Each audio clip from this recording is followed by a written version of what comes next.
Hello बच्चों, तो आओ प्रश्न को देखते हैं। वक्रों x, y जहाँ पर y x स्क्वायर से बड़ा और बराबर है तथा y बराबर मॉड x है, तो इससे घिरे क्षेत्र का हमें क्षेत्रफल ज्ञात करना है। तो दिए गए प्रश्न की मुख्य अवधारणा की बात करें तो बच्चों, यदि वक्र y बराबर fx, x अक्ष एवं रेखाएं x बराबर a तथा x बराबर b से घिरे क्षेत्र का क्षेत्रफल a बराबर हो जाता है। समाकलन की सीमा x बराबर a, निचली सीमा होगी, ऊपरी सीमा x बराबर b और यहाँ पर fx गुनी dx। इसे हम यह भी लिख सकते हैं, देखो समाकलन की सीमा a से b y गुनी dx।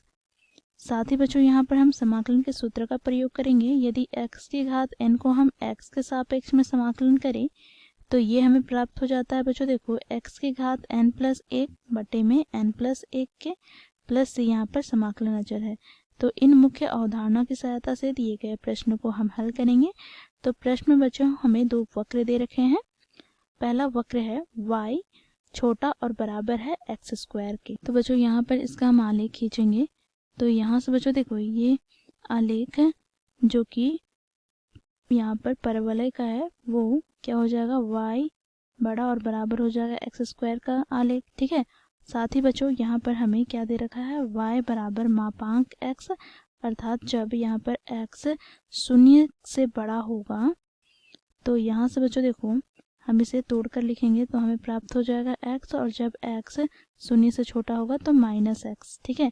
तो बच्चों यहाँ पर हमें जब इसका आलेख खींचते हैं तो बच्चों यहाँ से देखो, जब 0 से बड़ा होगा तो y बराबर x का आलेख यहाँ पर इस प्रकार होगा, और जब x 0 से छोटा होगा तो y बराबर -x का ग्राफ कुछ इस प्रकार होगा। ठीक है।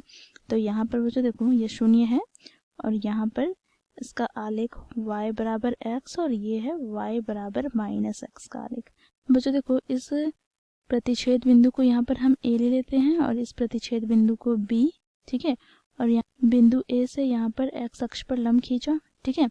अब यहाँ पर इस प्रतिच्छेद बिंदु का हमें मान ज्ञात करना है। तो इसके लिए बच्चों हम दिए गए दोनों वक्रों का प्रयोग करेंगे। तो यहाँ से बच्चों देखो, यह रेखा y बराबर x है और यहाँ पर x बड़ा और बराबर है x स्क्वायर के। तो यहाँ से हमें क्या प्राप्त हो जाएगा, तो यहाँ से हमें प्रतिच्छेदी बिंदु प्राप्त हो जाएगा। बच्चों देखो, x बड़ा और बराबर है x स्क्वायर के, से हमें प्राप्त हो जाएगा x माइनस एक्स स्क्वायर बड़ा और बराबर हो जाएगा 0 के। तो यहाँ से बच्चों देखो, x उभयनिष्ठ निकालेंगे तो 1 माइनस एक्स बड़ा और बराबर हो जाएगा 0 के। तो बच्चों देखो, यहाँ से x बड़ा और बराबर होगा 0 से, और यहाँ पर 1 माइनस एक्स बड़ा और बराबर हो जाएगा 0 के, अर्थात यहाँ से हम कह सकते हैं 1 बड़ा और बराबर हो जाएगा 0 के x से। ठीक है। तो यहाँ पर बच्चों देखो, हमें इस बिंदु का निर्देशांक क्या प्राप्त हो जाएगा, तो क्योंकि ये धनात्मक है तो यहाँ से हमें प्राप्त हो जाएगा, देखो x का निर्देशांक हमें प्राप्त हो जाएगा 1 और y का निर्देशांक हमें प्राप्त हो जाएगा प्लस का 1, और दूसरा यहाँ पर क्या होगा, तो देखो 0,0। ठीक है। ये बिंदु O है। अब देखो यहाँ पर बिंदु B का निर्देशांक क्या होगा, तो बच्चों ये ऋणात्मक की ओर है। ठीक है। y यहाँ पर धनात्मक होगा परंतु x ऋणात्मक, तो x का -1 और यहाँ पर y का प्लस का 1। तो यहाँ पर हम दोनों आलेख को देखेंगे। ठीक है। तो बच्चों देखो, ये सममित है। ठीक है। अर्थात जितना y अक्ष के दाईं ओर है आलेख, उतना ही क्या है, बाईं ओर है। तो यहाँ से हम कह सकते हैं ये जो छायांकित भाग है वो दोनों के बराबर है। ठीक है। तो यहाँ से बच्चों हम कोई एक निकालेंगे। ठीक है। अर्थात यहाँ से हम 0 से a अर्थात ये वाले भाग को निकालेंगे और 2 से उसे गुना कर देंगे। तो ये कैसे निकालेंगे, पहले हम यहाँ पर रेखा OA तथा x अक्ष से घिरे क्षेत्र का क्षेत्रफल ज्ञात कर लेंगे, अर्थात ये पूरे क्षेत्र का क्षेत्रफल। ठीक है।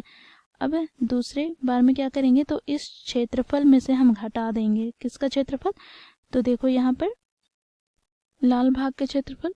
तो यहाँ पर सिर्फ हमें यहाँ पर देखो, ये हरे रंग के भाग जो कि पीला था, ठीक है, वह भाग हमें प्राप्त हो गया। तो बच्चों यही हमें क्या करना है, ज्ञात करने हैं। तो यहाँ से हम दिए गए मुख्य अवधारणा की सहायता से इस क्षेत्र का क्षेत्रफल ज्ञात कर लेंगे। तो a बराबर क्या हो जाएगा, तो बच्चों देखो यहाँ पर 2 गुनी, क्योंकि ये 2 भाग है, देखो यहाँ पर बाएं और भी और दाएं और भी, ठीक है, तो इसीलिए हम 2 से गुना कर रहे हैं।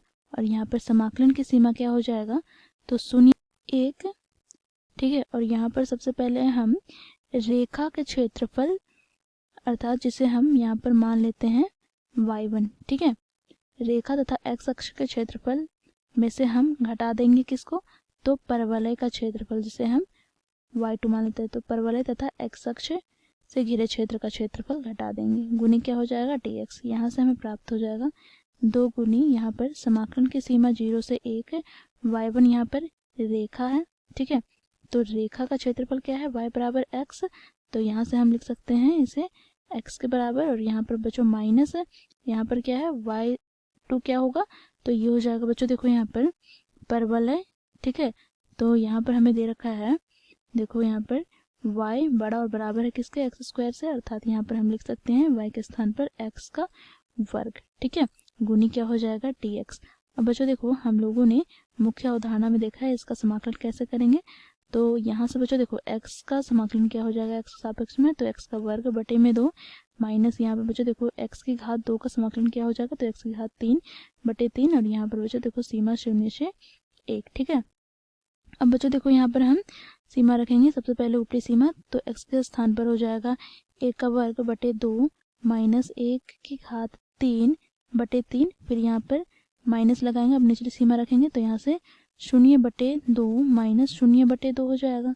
तो यहाँ से हमें प्राप्त क्या हो गया, तो यहाँ से हमें प्राप्त हो गया 2, यहाँ कोष्टक में देखो 1 की घात 2 हमें 1 प्राप्त होगा, तो 1 बटे 2 माइनस 1 बटे 3, तो यहाँ से 1 बटे 2 माइनस 1 बटे 3, तो इसे हम सरल कर लेते हैं, तो 2 गुनी यहाँ पर लघुत्तम लेंगे 6, यहाँ से हमें प्राप्त हो जाएगा 3 माइनस 2, तो यहाँ से बच्चों देखो 2 से हम 6 को विभाजित करेंगे, तो यहाँ से हमें प्राप्त हो जाएगा 1 बटे 3 वर्ग इकाई। तो बच्चों ये हो जाएगा हमारा दिए गए वक्रों तथा x अक्ष से घिरे क्षेत्र का क्षेत्रफल। तो इस प्रकार बच्चों हम लोगों ने ज्ञात किया। आशा करती हूँ यह प्रश्न लोगों को समझ में आया होगा। धन्यवाद।